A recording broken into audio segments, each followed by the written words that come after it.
So let's talk about what we need to do to make sure that we have a successful closing. Preparation usually begins 3 to 5 business days prior to your actual close date. The most important document that you need to review prior to your closing is the final closing disclosure, or what we call the final CD. We always suggest and advise to our students that you set up a final consultation with your lender to go over the final CD line by line. You want to be thorough and you want to take your time with the lender, making sure that everything is 100% accurate. It's good to do this in advance because if there's necessary changes or omissions or additions that need to take place, you give the lender plus the title company and attorneys enough time to make adjustments. I can tell you a quick horror story from a couple weeks ago where one of our students was overlooking their final closing disclosure and noticed a $5,000 increase in fees from their lender. They brought it to their lender's attention, and their lender told them that they had no other choice but to close because the interest rate went up and they wanted to charge them more for this type of interest rate. So they brought it to us. We quickly told them on how to address the lender, to get with their realtor and ask for an extension, and they threatened to leave the lender and take their business elsewhere.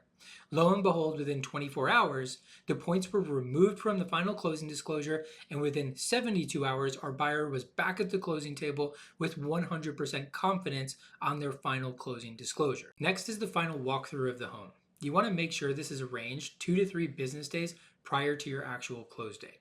That way, you have a buffer period, and if additional repairs or fixes have to be done, you give the seller or the builder enough time to do so.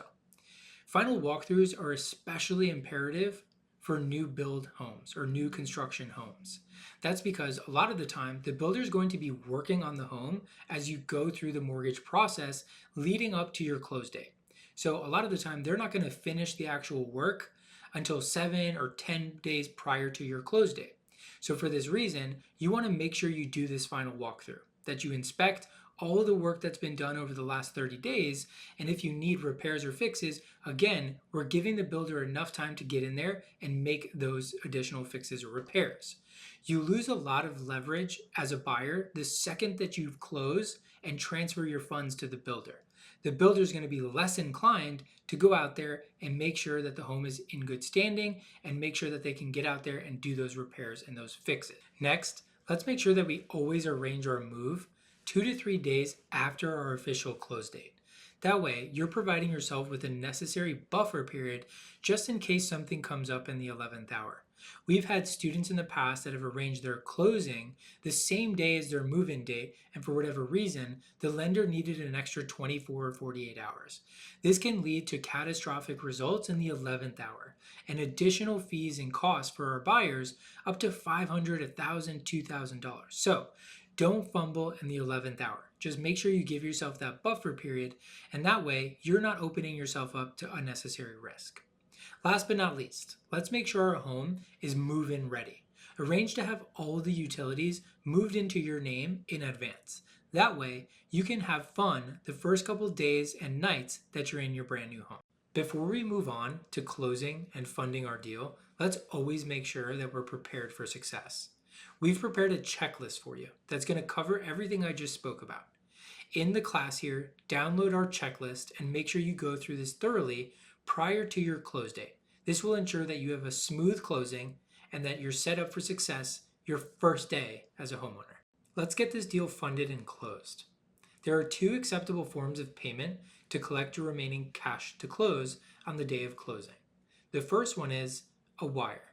This is the more popular option. The second one is a cashier's check. This is more acceptable when the remaining cash to close amount is relatively small. If you're going to arrange a wire, there are a couple things that you need to be aware of. The first one is a potential cool-off period or waiting period. Some banks ask you to wait 1 to 2 business days from when you send the wire to when the escrow or title company receives the wire. So you don't want a last-second delay. Make sure you arrange your wire a couple days in advance. The next thing you need to be aware of is wire fraud. This has become rampant over the last few years. So one piece of advice we give to all of our students is simply confirm the wiring instructions over the phone with your title company or escrow company. This will guarantee that nothing goes wrong. I'll tell you a horror story from a couple years ago. We had a buyer who received an email from somebody she thought was her realtor. This was a phishing email, and she fell for it. She sent $45,000 into the void, and she never saw this money again. So don't do that. Don't fall for tricks. Don't fall for traps. Do the simple extra work. Get on the phone with the title company and verify the wiring instructions before you send any type of wire. Next is the mortgage lender's piece. This is going to typically be the larger of the two wires. Most mortgage lenders these days do what we call pre-funding or table funding. This means they're going to actually send their wire a day in advance, and they will release the wire or give authorization to fund once the entire closing package has been signed by both buyer and seller. Well, there we have it. All parties have funded. All documents are executed. Congratulations, you are a homeowner. Now, before we start to wrap up, I'm going to give you my favorite tips that will help you set up for success as a new homeowner. I'm going to give you some advice that I wish people gave me after I closed on my first few properties. Number one, if you purchase this home as a primary residence, let's make sure you apply for your homestead exemption. This is going to cap the amount that the county can increase your property taxes year after year. It will also reduce your property taxes if the homestead exemption isn't already applied by the previous owner. If possible, work with a law firm to make sure that each year we protest or contest our property's assessed value. This will make sure that year over year our property taxes aren't increasing, or at least if they do, we're fighting tooth and nail along the way. In most counties, you can retain a law firm that will only take a portion of the money that they save you, and that way you don't risk any cost out of pocket. Personally speaking, I do this every single year with a trusted law firm. Just last year alone, I was able to save $3,500 across just 2 properties by contesting my property's value. Number 3, each year make sure that you're reshopping your homeowner's insurance policy. Hopefully throughout the process, you connected with a good insurance broker. They should be able to help you shop around with all the major carriers and bring you the lowest possible premium each year. Number 4, look into alternative energy options, such as solar energy. This may be a large purchase, so most buyers will wait after 1 or 2 years after they can replenish their savings, but don't sleep on renewable energy. Solar is a great way to reduce your monthly utility bill and add value to your new asset. Last but not least, let's make sure we have a plan to stay on top of our mortgage. I always suggest to do a quarterly or annual review of your mortgage. And that way, you can make sure that there's not a better interest rate available for you to refinance to. Hopefully you've used our guidance and you selected a good lender. Ask this lender to stay in touch and give you market updates. Typically, a refinance is going to make sense if you can shave a full point off of your current interest rate. At the time of this filming, it's early 2024. Interest rates are high, so this is more relevant than ever.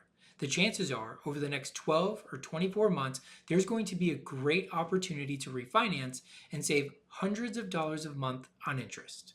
Take advantage of these opportunities. If you didn't have a great experience with the lender you worked with this time, find a new lender. There are going to be plenty of lenders that are out there happy and waiting to earn your business. Use the teachings, the same exact teachings you've learned in this class, to set yourself up for success with a future refinance.